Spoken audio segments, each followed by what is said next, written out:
Welcome. This is the third strategy that we're going to talk about today in this video for Ruler.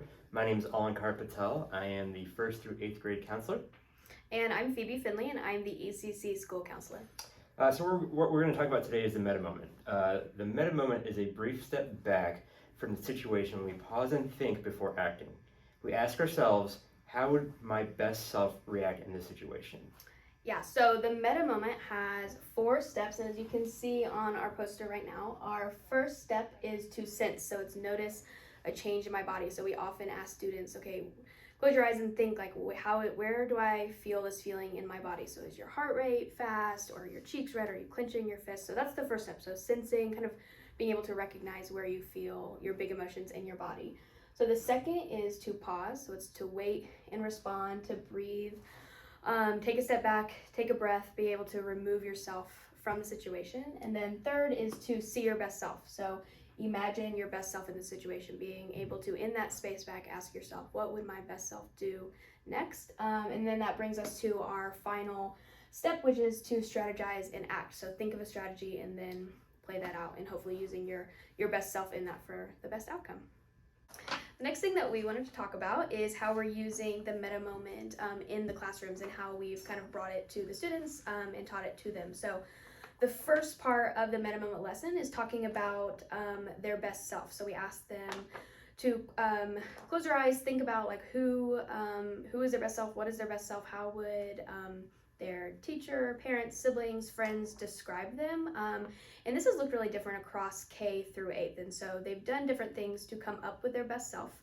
For example, in kindergarten, I gave them this piece of paper and they drew a picture of what their best self is doing. So one student was laughing with his dad playing football. One student was helping his mom do the dishes. Another was helping a friend up at recess. So they were able to come up with, answering the question, what is my best self doing, and then putting that on paper. But in 5th grade, it's looked different. They've come up with 4 adjectives that best describe their best self. And so instead of a picture, they've used those words. And so that's looked different K through 8th, but that has been like kind of the initial step in being able to do the MetaMoment, is first being able to say like, who even is my best self?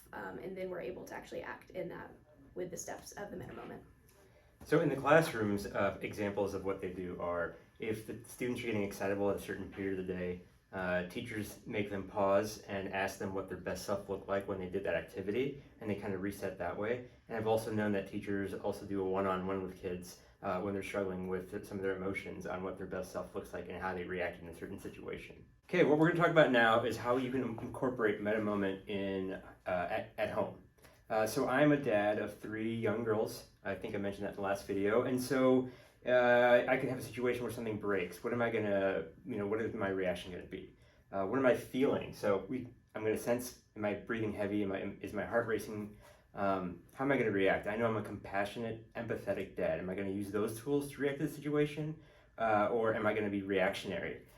So you could use it as a parent, and then with the little kids, they have their best self too.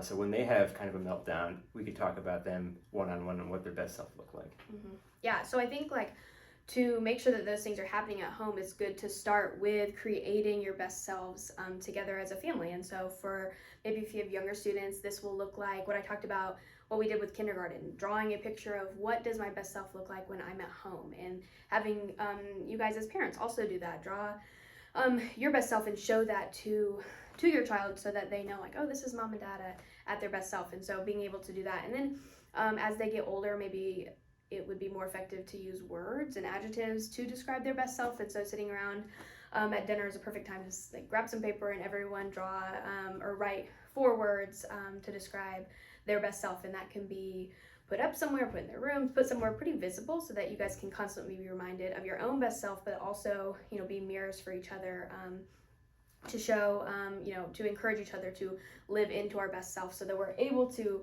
actually put into practice the MetaMoment. Take a pause, step back, take a breath, imagine that best self that you guys created at home, and then actually, act into that. So we hope that was helpful in learning a little bit about best self in the MetaMoment, and that we can kind of bridge the gap of home and school, so that we're all using these tools to become our best selves. Thank you guys.